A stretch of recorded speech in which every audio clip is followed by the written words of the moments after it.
Mafia തന്നെ പറയാനില്ല. പക്ഷെ ഒരു ഗ്രൂപ്പ് ഉണ്ട്, ഒരു നെറ്റ്വർക്ക് ഉണ്ട്, അത് വ്യക്തമാണ്.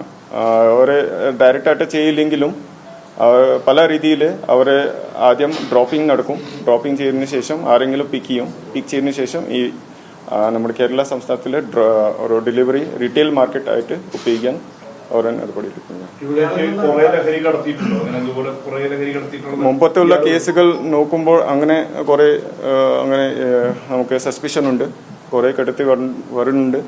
പിന്നെ ഈ വർഷം തന്നെ നമുക്ക് 4 കമേഴ്ഷ്യൽ ക്വാണ്ടിറ്റി കേസുകൾ കൂടിയുണ്ട്.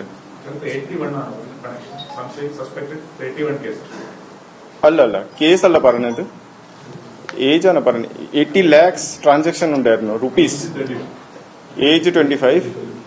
ഇയാളുടെ ഇല്ലീഗൽ അക്കൗണ്ട്, ഇയാളുടെ സ്വന്തം പേരിലെ അക്കൗണ്ട് അല്ല, അത് ഇല്ലീഗൽ അക്കൗണ്ട് ആണ്. വേറെ എവിടെയെങ്കിലും നിന്ന് വാങ്ങിച്ചിട്ട് ആ അക്കൗണ്ട് ഉപയോഗിച്ചിട്ട് ഈ മുഴുവൻ ട്രാൻസാക്ഷൻ നടക്കുകയാണ്. നമുക്ക് ഒരു സസ്പീഷ്യസ് ആയിട്ടുള്ള ഒരു 100 ഗ്രാമിന്റെ ഒരു പൊടി സാധനം കിട്ടിയിട്ടുണ്ട്. അത് നമ്മുടെ ലാബിലേക്ക് അയക്കുന്നുണ്ട്. ഡയറി അല്ല, ഡോക്യുമെന്റ്സ് ഉണ്ട്. അങ്ങനെയുള്ള ഡയറി ഒന്നുമില്ല. പക്ഷെ അക്കൗണ്ട് ട്രാൻസാക്ഷനിൽ കാണുമ്പോൾ നമുക്ക് മനസ്സിലാവുന്നുണ്ട് കുറെ അക്കൗണ്ട് അങ്ങനെ കുറെ ട്രാൻസാക്ഷൻ അങ്ങനെ ഇവരെടുക്കും.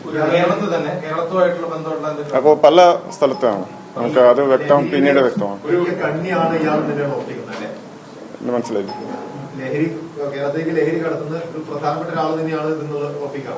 നെറ്റ്വർക്കിന്റെ ഒരു ഭാഗമാണ് ഇവൻ. പ്രധാനപ്പെട്ട ആളിൽ വരെ നോക്കി ഇപ്പോൾ എത്തിക്കാനുണ്ട്. പക്ഷെ ഇവൻ ഒരു പ്രധാനപ്പെട്ട ആളാണ്. 2 ആഴ്ച മുമ്പ് ഒരു അതെ, അത് ഒരു വേറെ കേസാണ്. പക്ഷെ ഇതും സെയിം ആണ്. അവൻ ജയിലിലാണ് ഇപ്പോൾ നിലവിൽ, ചെന്നൈ ജയിലിലാണ്. ഇതുവരെ അങ്ങനെ കണ്ടിട്ടില്ല. ഉണ്ടാവാൻ ചാൻസ് ഉണ്ടാവും, അത് നോക്കാം.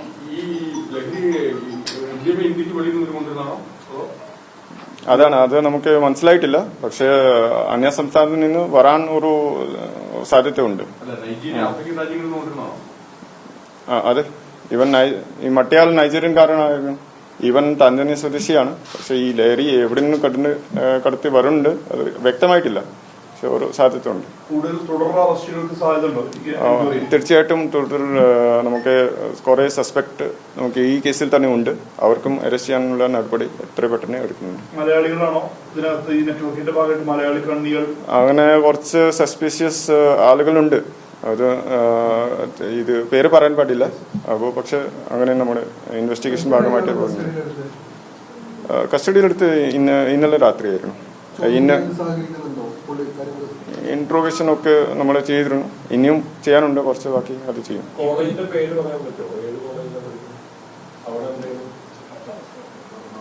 കർണാടക ഗവൺമെന്റ് കോളേജാണ്, BCA ആണ് ചെയ്യുന്നത്. അല്ല, അവന്റെ ലൊക്കേഷൻ നമുക്ക് ഒരു ഈ ടെക്നിക്കൽ അനാലിസിസ് ഭാഗമായിട്ടാണ് കിട്ടിയത്. അപ്പോൾ സെർച്ച് നടത്തി കുറച്ച് ദിവസം നമ്മൾ ഡാൻസ് ടീം അവിടെ തന്നെ കിടന്ന് നോക്കിയിട്ട് ഒരു ട്രാപ്പായിട്ട് നമ്മൾ പിടിച്ചത്. അതെ, അങ്ങനെയാണ് ടെക്നിക്കൽ അനാലിസിസ് ഇതുപോലെ ചെയ്തുള്ളൂ. ഇനിയും കുറെ കാര്യങ്ങൾ. ഇയാളുടെ പേരിൽ അക്കൗണ്ട് കണ്ടിട്ടില്ല. പക്ഷെ കുറെ അങ്ങനെ 4 അക്കൗണ്ട് ഇവൻ പറയുകയാണ്. അത് നമുക്ക് പരിശോധിക്കണം. ഓക്കെ, പൊടിയുണ്ട്, അത് അനലൈസിസ് ചെയ്യണം. ഓക്കെ, കുറച്ച് ഫോർമാലിറ്റീസ് ഉണ്ട്. അറസ്റ്റ് നമുക്ക് ചെയ്യാം.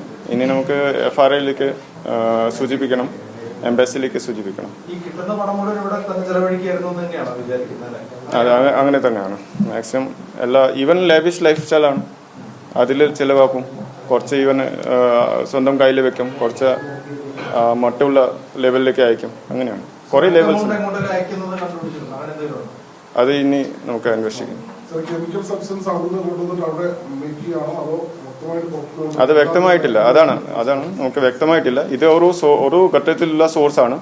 ഇനിയും അവർക്ക് എത്തിക്കുന്ന എന്തെങ്കിലും വേറെ സോഴ്സ് കൂടി ഉണ്ടാവും. അത് നമുക്ക് കണ്ടുപിടിക്കാം.